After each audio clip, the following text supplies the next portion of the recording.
Hey everybody. If you're like me, you're probably being inundated with seed catalogs right now. If you're not, then maybe this is your first time gardening and maybe you'd like to get some more information about what's a good place to buy seed from. Well, for those of us who've gardened in the past and bought seeds through different catalog companies, we're probably inundated with many different options right now. And today I was just hoping that we could go through some of the catalogs that we receive and talk to you a little bit about how we choose what we choose to plant from year to year. So I also wanted to show you some pretty cool plans that we put together this winter while it's 20 degrees below zero outside and there really isn't anything fun to do out there. So this is really gardening planning season for us. And on top of that, it's kind of like Christmas time because all the catalogs are coming in the mail, and man, is it great. It's just a lot of fun. You can go down a rabbit hole and waste a lot of time looking at catalogs, believe me. So let's take a look here at some of the catalogs that we got. Cheers, by the way, if you're drinking coffee and it happens to be morning for you. So the first one, and we've bought from these folks many times, that's Seeds and Such. They have a great variety of stuff, and they provide a lot of good information about each of the seeds that really empowers you to be able to make the right decision when it comes to choosing which seed you're going to plant. So what I like to do with these guys is just go right in and start reading the descriptions on stuff. I generally have a good idea based upon my garden plan what I need and what I don't, and I know from year to year what I've used in the past, and I make note of things that work well and things that don't.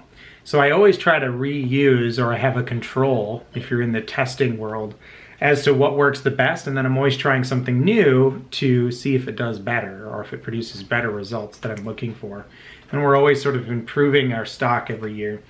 Another thing to think about is if you're an heirloom gardener, a lot of times you're looking for those good heirlooms and you're testing new heirlooms, and then you're saving your seed from year to year and improving your own lines of seed. So I just go through and you can see here, like, I've marked and starred ones that I think are really going to be what we're looking for from year to year.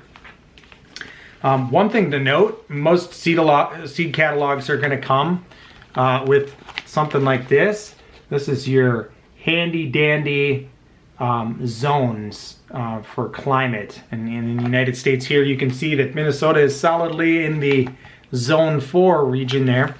And that's going to be really handy when it comes to what time of year do you typically plant, what kind of growing season can you support, and what type of plant will grow in your zone. So I'm always looking for those details on Zone 4, Zone 5, Zone 3, which growing zone is it really made for, and if it'll work for us. So that's Seeds and Such. Like I said, a favorite of ours.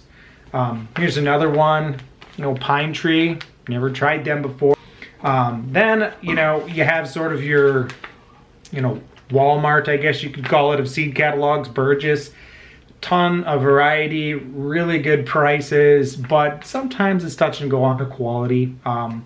We've had sort of mixed luck with some of those things, from things just arriving straight up dead, doesn't even look like they were alive when they shipped, to things working out great. So it just kind of hit or miss with them. Then there's Gurneys. Many people are probably familiar with them. They tend to be, I think, a little more expensive than some of the other seed catalogs, but they claim a little bit higher quality. I don't know if that really pans out all the times. I think the reality of the seed and the catalog, plant gardening business is that, quality can be a challenge sometimes given all of the different variations. Gardener Supply Company, haven't ordered from them before either, but they have a lot of unique stuff, especially tools and containers and things like that. So something I'll keep handy, and if there's anything in there that I think I gotta have, for the garden.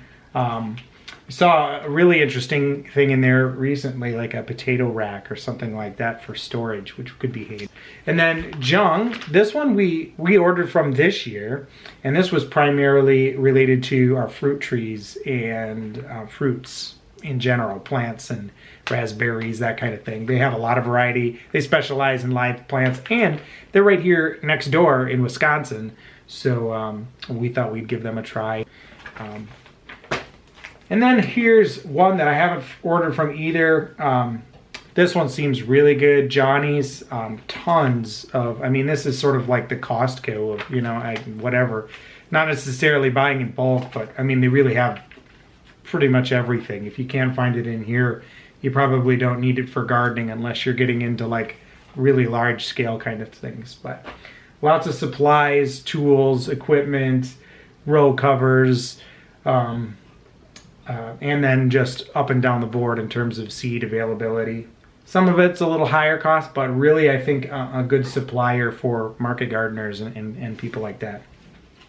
And then, last but not least, we've also gotten catalogs like this for chickens. So if you've ever bought chickens before, these are always something really to look forward to when you're really starting to plan out your plans for chickens. And you can see in here, this is the main thing we go to whelp for, and that's their Cornish Rock broiler chickens.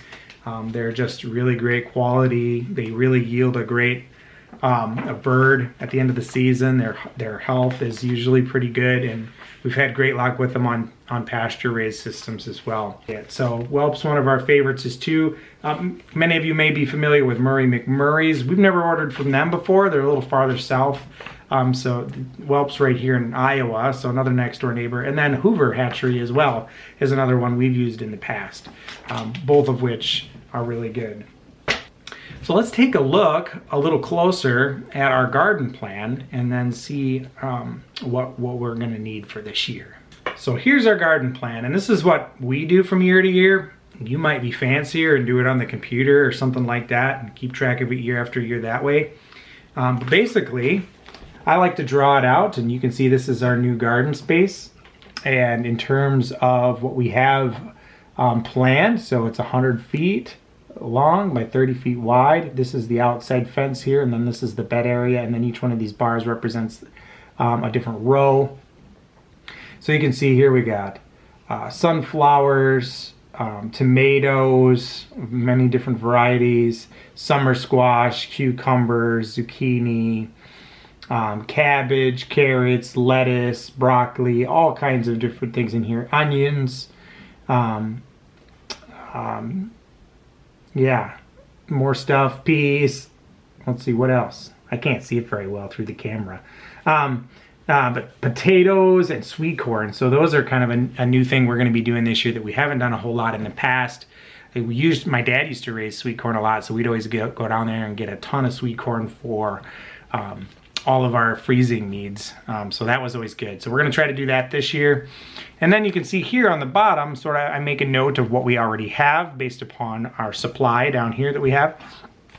And then we also have the church garden over here and what we're going to plan on doing on there. We're going to plan on doing something fun there this year, a little less intensive like the tomatoes that we had last year and that, but we're going to try some pumpkins and some watermelons and stuff like that maybe people will really enjoy.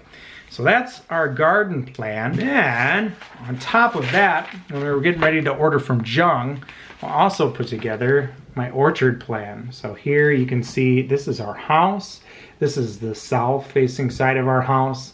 You can see I have some grapevines planned for along our deck, and they will, grow up a trellis along this side of the deck, and hopefully add some beauty and some production there, and hopefully keep away from the deer. Maybe they won't be that brave that they want to come right up to our house, but we'll see.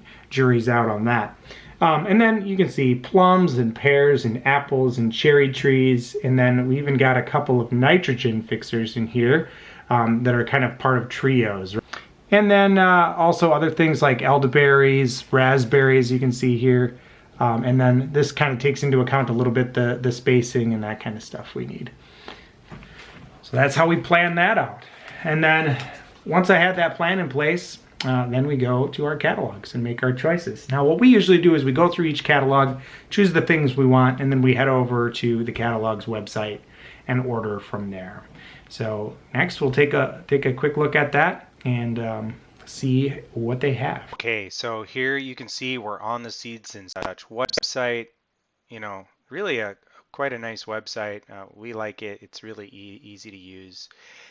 Over on the right here, you can see what we've ordered from Seeds and Such this year. Now, this isn't everything that we've ordered. Like I said, we ordered stuff as well, and we have leftover seed from Seeds and Such and other seed that we still have that we're planning on using in our garden. So this is just filling in those areas that we don't have seed. So now when it comes to actually selecting the specific varieties of stuff that we choose, we usually base it upon one, like our zone, like we talked about in the from the catalog. That'll really tell us if it'll grow in our area and be successful. Okay, so now we're over here on the Jung website. Again, we're trying them out this year. This is the first year we're going to be buying a lot of fruit trees.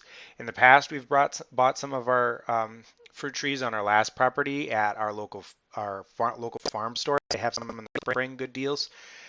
So really, it's up to you where you want to get them. We're going to try Jung this year. They're in Wisconsin, so they're fairly close to us, like I mentioned. So here's a listing of what we got from Jung. You can see it was quite a bit. We're making a big investment this year in our property to really get some of this started now so that we can start reaping the rewards within the next couple of years. For apples, it's going to take 3 to 5 years for you to really start getting fruit. For things like your berries and that kind of stuff, sometimes it's a next year kind of thing or even in the same year. One thing to keep in mind is a lot of times they have package deals. So for example, we bought some grapes here. So you can see they have this red, white, and blue offer. Now this is 3 varieties of grapes for $34. And basically that saves you, a good $5 to $10 off of the total price of what you would pay if you were to buy them individually. So look out in your catalogs for those kind of bundle deals. And these all are zone 4 or good for zone 4 grapes. And they cover a variety of different uses too. So that was a great offer. So yeah, good variety there. Same thing with this website. We usually just use our catalog and search. So here you can see I typed in peach wrong, but here you can see a peach that's good for zone 4. And here it mentions zone 4 to 8. So we're going to try this out, and it gives you some ideas about how to fertilize it and what you get. So it's a 3 to 5 foot tree when you get it. That's one of the reasons we also went with Jung versus Burgess or other companies, is they had smaller trees. So this, you get a little bit larger tree and you pay a little bit more, but you get closer to fruit quicker.